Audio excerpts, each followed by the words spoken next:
So biggest reason then why people lose their focus is because of stress. Living in stress is living in survival. And stress is when your brain and body are knocked out of homeostasis. The stress response is what the body innately does to return itself back to normal. Now, all organisms in nature can tolerate short-term stress. The deer is being chased by a pack of coyotes. The moment the deer sees the threat or the danger in her outer environment, she switches on a nervous system called the sympathetic nervous system. And the sympathetic nervous system is going to mobilize 100% of the body's resources and vital energy to survive in that environment. It's not going to go 50%, it's not going to go 30%, it's going to go 100%. So then, when you begin to turn on that stress reaction, the body and the brain get an arousal of energy, a rush of adrenaline, and the rush of adrenaline wakes the brain and body up. And people become addicted to this rush of adrenaline, and now they need the people and the problems in their lives to reaffirm their addiction to this emotion. They need the bad job. They need the bad relationship. They need the difficult situation in their life because it makes them feel something. That means then they become addicted to the life they don't even like. So check it out. The moment you perceive a threat in your outer environment, you turn on that nervous system called the fight or flight nervous system. There's a pattern recognition in your thinking brain, that yellow part of the brain, that signals another part of the brain, that's where the sympathetic nervous system is, to begin to change your internal environment. The signal goes all the way down to the witless adrenal glands, and all of a sudden there's a release of adrenaline. And the release of adrenaline now causes very strong physiological changes in the brain and body. Pupils dilate, you got to see better. Salivary juices shut off, not a time to eat lunch. Heart rate increases, respiratory rate increases, and blood is sent to the extremities. And now the body is prepared to do battle, to run, to fight, or to hide. How many people understand? You've felt this, yes? And in that state, you're in survival. But what if it isn't a lion? What if it's your mother-in-law? And now you're reacting to the same conditions in your environment because you've had some past experiences with your mother-in-law. What was once highly adaptive becomes very maladaptive. Because when you turn on the stress response and you can't turn it off, now you're headed for disease. Because no organism in nature can live in emergency mode for an extended period of time. How many people are with me? Does that make sense? And people spend 70% of their time then reacting to something in their life just to reaffirm those emotions. Well, check it out. Because of the size of the human neocortex, we can think about our problems, and we can turn on the stress response just by thought alone. You know what that means? If those hormones of stress are addictive, and you can turn on the stress response just by thought alone, people become addicted to their own thoughts. And if it's a scientific fact that the long-term effects of the hormones of stress push the genetic buttons and create disease, and you can turn on that stress response just by thought alone, that means that your thoughts can literally make you sick. Begs the question then, if your thoughts could make you sick, is it possible then that your thoughts could make you well? So we took a group of people, 120 people, just like you, and we had them trade emotions like anger, fear, hostility, aggression, competition, jealousy, envy, all those survival emotions, depression, hopelessness, powerlessness, just for an elevated emotion like gratitude, a heart-centered emotion. And we had heart rate monitors on them to make sure that they were feeling those emotions. We measured their cortisol levels at the beginning of 4 days. And we measured another chemical called IgA, immunoglobulin A, your body's primary defense against bacteria and virus. It's better than any flu shot. It is your body's natural flu shot, and it works better than a flu shot. As stress hormones go up, guess what happens to IgA? Goes down.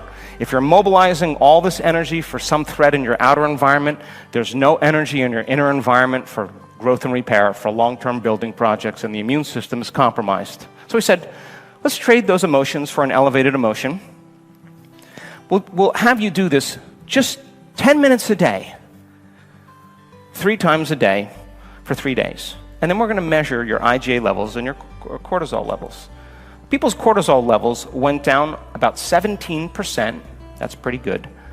But their IgA levels went up 50%. Now, if a pharmaceutical company found a drug that was strengthening your immune system by 50%, it would be on every television commercial.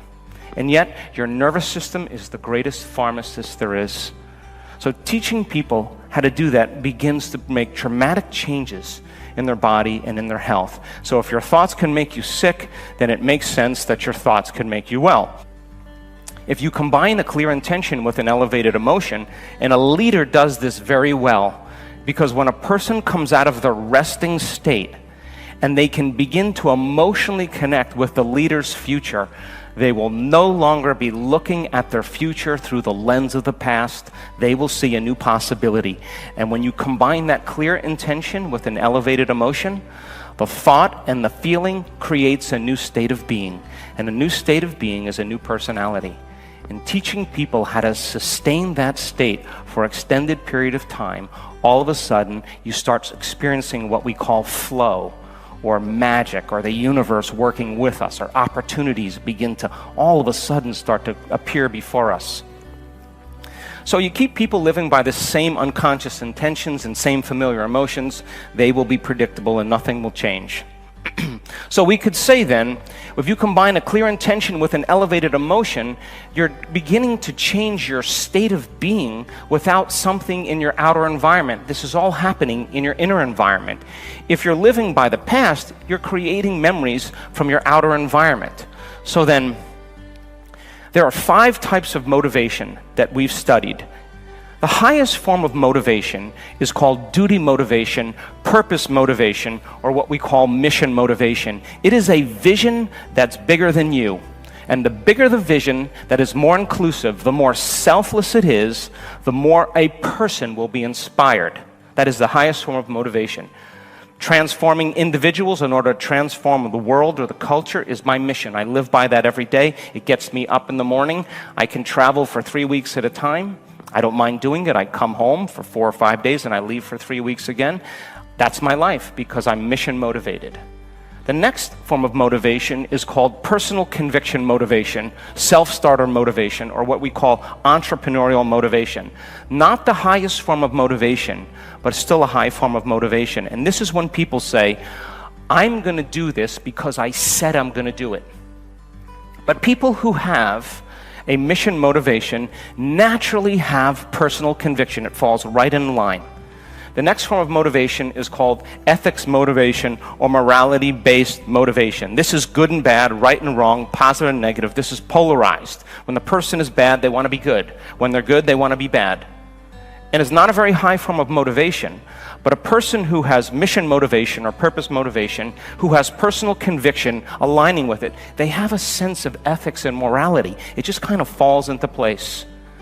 The next form of motivation is called ego-centered motivation or self-aggrandizement motivation. This is where people doing it for attention or fame or recognition.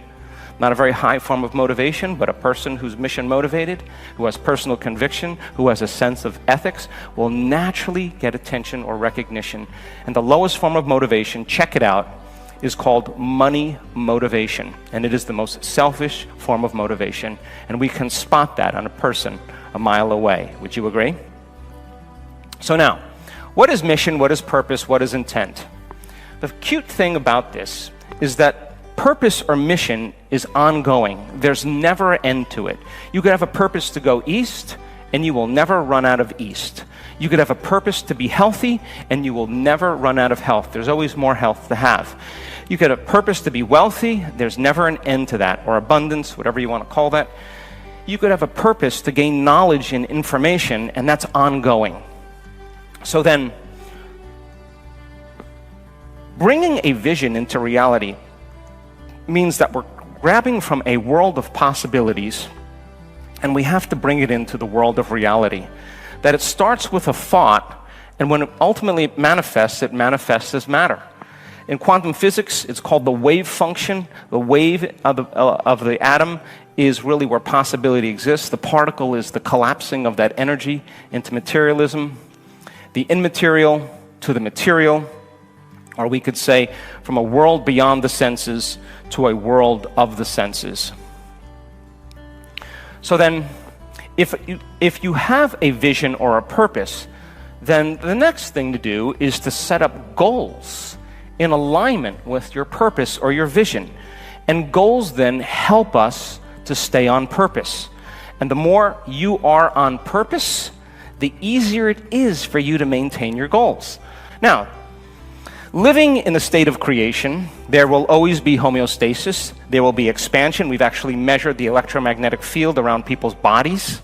When they start feeling gratitude, there's an expansion of energy. There's a release of energy. The body goes into anabolism, or what's called tissue repair. There's health, there's regeneration. The elevated emotions of love, joy, trust, knowing, gratitude, those are selfless emotions. This is where people serve the best. This is where they truly serve the best, the ones that are heart-centered. And turns out you can teach that. And we have research to show that whether you're young, whether you're old, whether you're sick, whether you're healthy, whether you're a vegetarian, whether you're not, whether you're successful, whether you're poor, it doesn't matter. You can teach a person how to create this type of coherence. Now, when a person's in a state of creation, they have no attention on their body. They have no attention on their environment. They don't even be thinking about time. They're transcendent of their identity. That is the moment now, that transcendental moment where they're in the creative state. And living in creation is when you forget about yourself.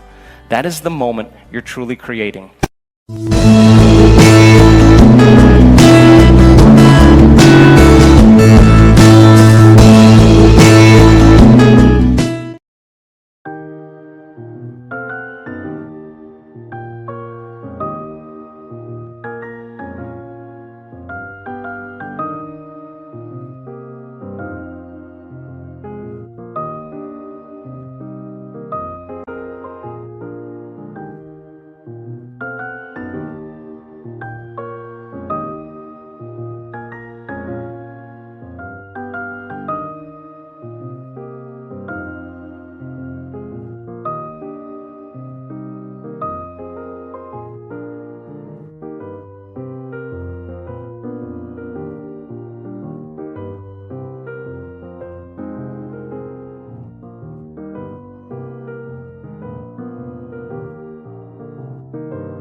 Bên kia lại khiến đôi mắt của em thêm sầu.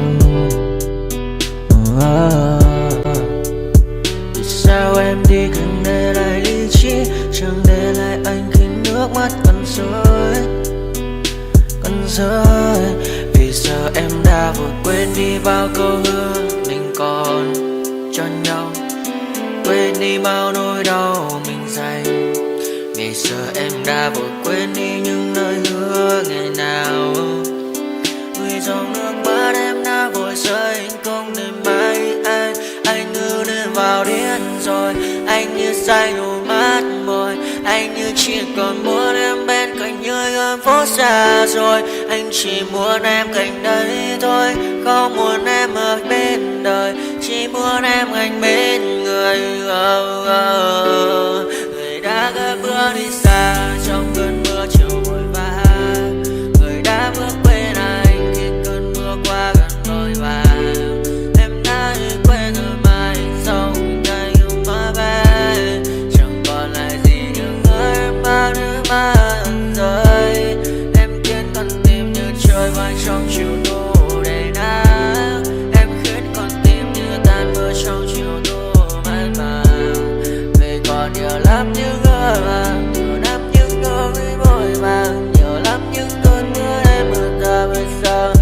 vang không mơ ước mai những sáng nhờ đêm mai em còn thơ đôi ôm bay anh còn người ta xưa ta chúng còn giữ nhau chẳng thể giữ lấy em khi cơn mưa về đến và chẳng cần nhau khi anh với em cùng một đêm trôi em ơi ta còn gì nữa đâu một cơn mưa ngày hôm qua ta còn lại gì nữa đâu khi